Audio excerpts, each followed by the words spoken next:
This podcast is produced by the Harwood Productions Podcast Network. To learn more about the network and to find more of our shows, visit us online at www.harwoodpodcast.com. Hi, I'm Cindy Harris. It's summertime and there's lots of great fruits and vegetables available. Welcome to the Farmers Market Gourmet.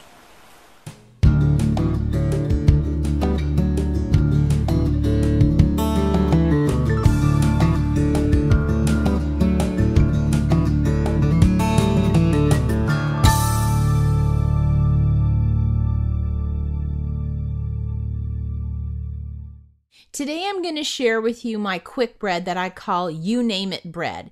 Why do I call it You Name It bread? Well, you can put anything you want in it. Nuts, carrots, apples, blueberries, apricots, nectarines, any kind of strawberries or blackberries, peaches or plums. And in my garden, I have got zucchini coming on. And so that's what I'm going to be using today in my You Name It bread, zucchini. Now for You Name It bread, you need to come up with 1 cup of some kind of fruit or vegetable. So I'm going to use zucchini. Now I can't obviously use it whole like this, so I'm going to put it through the grater. I would grate carrots if I were going to be using it. If I were going to be using some other kind of fruit or vegetable, I'm going to want to cut it up into smaller bits because we do want this to cook through and we don't want big pockets and chunks of fruit or vegetable in this bread. Now, the other thing is when you're using your different fruits or vegetables, you have to see how much liquid these put out. Now, for example, zucchini is actually a fairly wet vegetable, which is kind of surprising. So when I grate it, I put it on a paper towel and then I kind of blot a lot of the moisture out of it. So keep that in mind depending on what kind of fruit or vegetable you're using.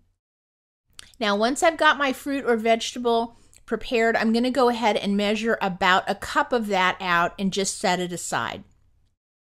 Next, I'm going to prepare my pan. Now, this is just a regular Pyrex loaf pan, but what I do is I use some baking spray that has some flour in it.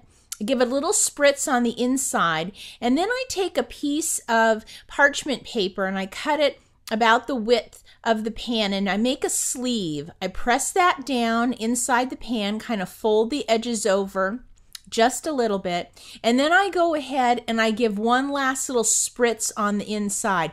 This will make it so that this quick bread releases really well once it's baked. Now I'm going to be calling this zucchini bread because that's what I'm putting in it. And it's a 1 bowl bread, so we mix everything in. So I'm going to start by measuring out 1.5 cups of flour. And then I'm going to put in 1 cup of sugar. And then the leavening for this bread is going to be baking powder. So I'm going to be putting in 2¼ teaspoons of baking powder. Next, we're going to put in 1/2 teaspoon of salt.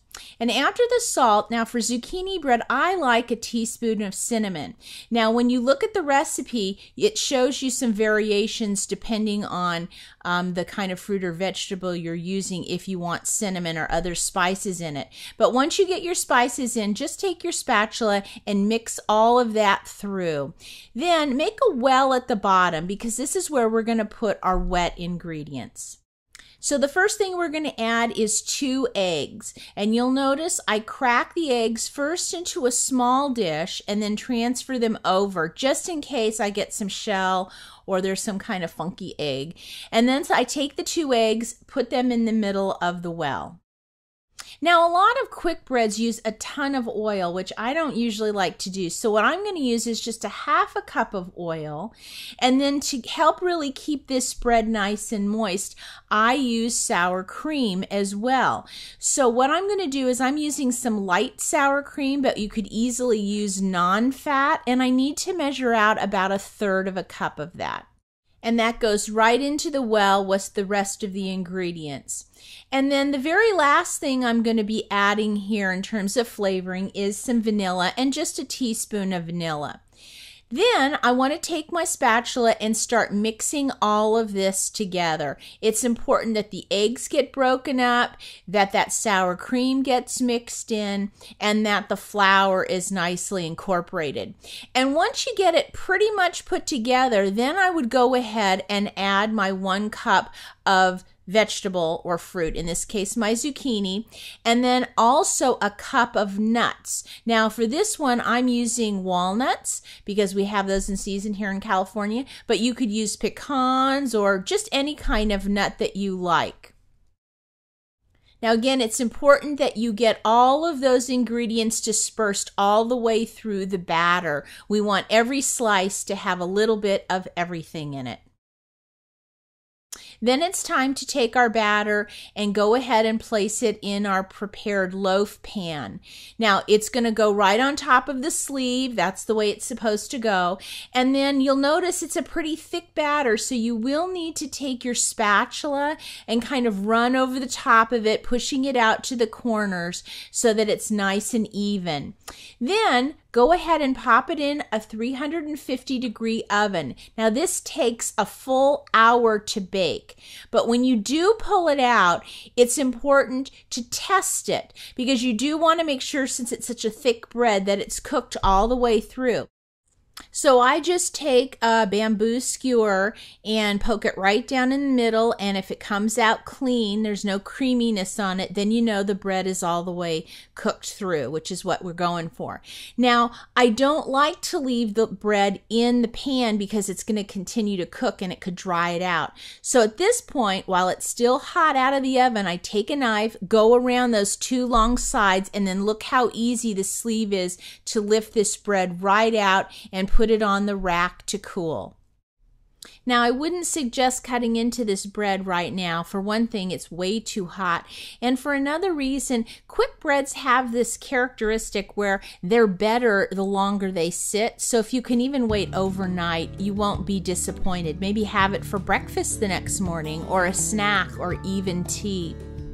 Well, this you name it bread is so versatile. It can be baked any time of season with any kind of fruits or vegetables that you find at the farmer's market. Now, of course, you can double the recipe if you'd like and make 2 loaves, save 1 for yourself, put 1 in the freezer, or give 1 away to a friend. Now, if you'd like the recipe, just go to our website and visit the Farmer's Market Gourmet show notes. I'll see you next time.